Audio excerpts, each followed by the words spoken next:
and I need to save you. But who's going to save me? Please forgive me for whatever I do when I don't remember you. What is up, YouTube? This is Nanashi, back with another Weiss Schwarz deck profile video. This time I'll be showing you the changes and updates to my Adventure Time deck. In my first video about this deck, I was so ecstatic that they made a bunch of Simon and Marcy cards in the set, and that they gave us emphasized cards based on Remember You, so I felt I had to make the deck. But the blue half of the set was so poorly designed and had very few playable cards to work off, so I needed a lot of red assistance, making the deck feel really unbalanced. So this time I started over from scratch and remastered the build with a slightly different focus. Instead of just throwing in everything Simon and Marcy, I added a little bit of everything Adventure Time in the early plays, and made it funnel into the Simon and Marcy plays toward the end, and found what seems to be a more functional red-blue build with a little yellow splash for consistency. And you'll see what I mean when we take a closer look. Starting with the level 0 array, we have 3 Earl of Lemongrab. Still hate the character, but he has way more utility in this new build. He can't side attack, but when you play him, he mills the top card off the deck and puts himself into stock if it milled a Climax. And he also has an additional 3 mill off a separate effect. We have 3 Finn Heroic Pose.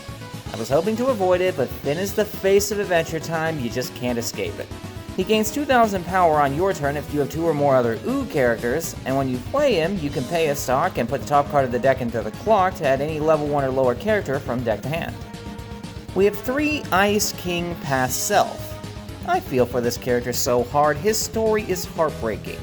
When you play him, you can discard a card to move a card called Remember You from the waiting room to the hand. And if he is reversed while you have 2 or more other Ooh characters and 2 or fewer cards in your memory, you can discard a card and put himself into the memory to add any Marceline card from deck to hand. We have 3 Jake Gold Crazed. Where there's Finn, there's usually Jake, what can you do? He works identically to the Earl, except when you play him, you mill 2 cards, and he puts himself into stock if either one is a Climax. He can also put himself into stock during the opponent's turn if they play a Climax, which does have some ability to interfere with the Climax combos and other abilities that are battle-oriented. We have 3 Marceline I Remember You. Best character in the show, right beside Simon, wish I had her alternate art card. She gives all characters in front of her 500 power if Remember You is in the memory, and she's a brainstormer that recovers characters from the waiting room to the hand. And we have 3 Wildberry Princess. Ice King's Princess Obsession aside, she's a great card for most Adventure Time builds. She's a suicider if she's reversed in battle by anything level 0 or lower, and if she is reversed, you can also pay a stock, discard a card, and put her into memory to add any Ooh character from deck to hand. Next is the level 1 array. We have a pair of Finn and Jake working as a team. Again, can't escape them in the series, can't escape them here. It's a counter character that discards itself to give an Ooh character in battle 1,000 power, and then another 1,000 power through a separate ability. We have a playset of Ice King, Nice King. This took the place of the Princess Bubblegum Climax combo in the last build. He gains 1,500 power while any card is in the memory, and he has a Climax combo that moves any Ooh or fanfiction character from deck to hand if he reverses something in battle. We have 3 Marceline with Hambo. Despite her being my secondary level 1 brawler, I don't play her that often. But she gains 3,000 power if there's a card in the memory, and if she reverses a character in battle, she lets you move an Ooh character from waiting room to hand and discard a card after. And we have 3 Remember You, the single event that inspired me to make this entire deck from the beginning. It lets you move any Ooh character in waiting room to hand, then puts itself into the memory. And at the start of your main phase, you can discard a Climax to move the card itself from the memory to the hand. Then it's the level 2 array. First is a pair of Ice King I Remember You. And just like the Marcy, I want the alternate art for this card so bad.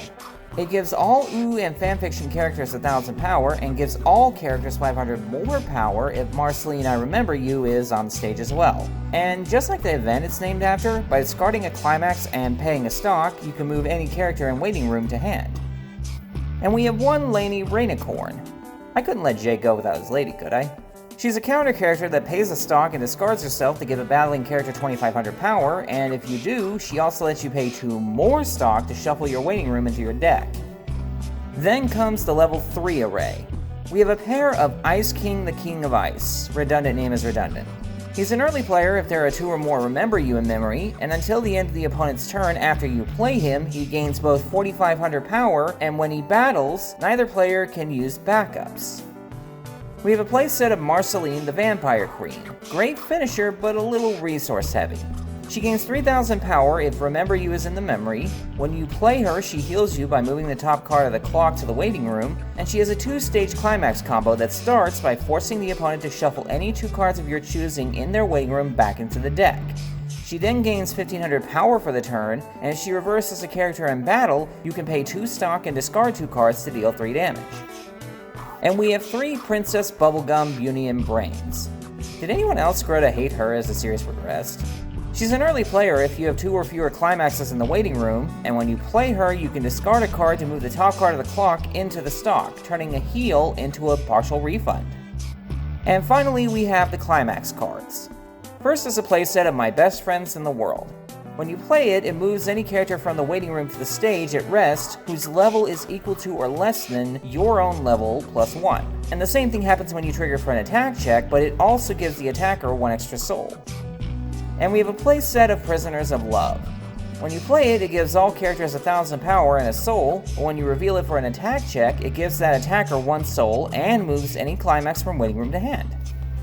And that is the deck. This deck feels a lot more balanced and tactical than before. Where the old build was codependent on standby to get its major plays off, this new one uses the standby as a passive bonus, instead doing more simplistic powerhouse strats that can chance into heavy resource gaining. It does bug me a little that I couldn't make the deck entirely Simon and Marcy based, although technically speaking I wasn't able to do that in the first place either, but when a set isn't well developed across all the characters, sometimes others just get left in the dust and you have to make do with what you have. But this build ended up being a labor of love, and so many people helped me polish it up to become something amazing. I thank you for watching the deck profile video. If you can think of any ways to improve this red-blue deck, feel free to let me know. In the meantime, this has been Anashi, signing out. You are my best friends in the world.